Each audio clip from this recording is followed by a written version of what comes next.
This girl has been hunting slimes for 300 consecutive years. She thought slimes were too weak to ever seek revenge, but her retribution is about to arrive. That day, the female protagonist opens her door and sees a little girl standing outside. Without warning, the girl calls her mom. The female protagonist is stunned on the spot. She's never even held a boy's hand. How could she suddenly have a daughter? The little girl introduces herself as Falfa and mentions she has a younger sister named Shelsha. She warns the female protagonist to be extremely cautious of her sister because the sister has always wanted to kill her. As soon as the words are spoken, the younger sister appears. She is surrounded by a dense aura of resentment, and it's clear at a glance that she is not to be trifled with. The female protagonist thinks there must be some misunderstanding and suggests they all sit down to talk it out. But the younger sister silences her with just one sentence. It turns out these two sisters are soul aggregates of the slimes the female protagonist killed. Today, they have come specifically for revenge. Seeing that words are no longer of any use, the female protagonist has no choice but to fight. At first, she fears hurting the younger sister and opts for a low-powered whirlwind spell. However, her usually unstoppable magic is effortlessly dispersed by the sister's mere gesture. Realizing the enemy's strength, the female protagonist unleashes a more powerful fire spell. Yet, the flames still fail to have any effect. It turns out this is the annihilation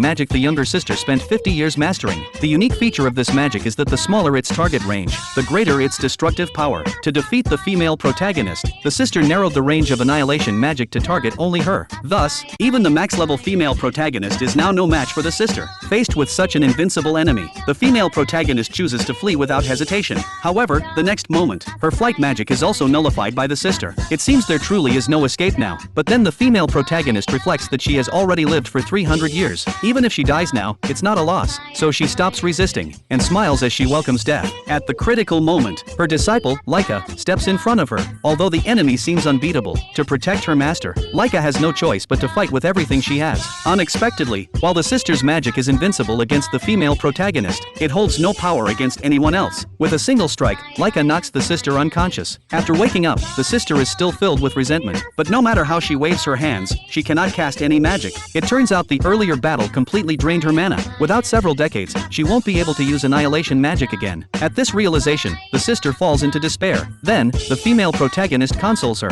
Your purpose in living was to kill me, but if I really died, wouldn't you lose your reason to live? So you shouldn't kill me. The poor sister, still too young and naive, is convinced by this logic. Not only does she give up on killing her enemy, she even starts calling her mom.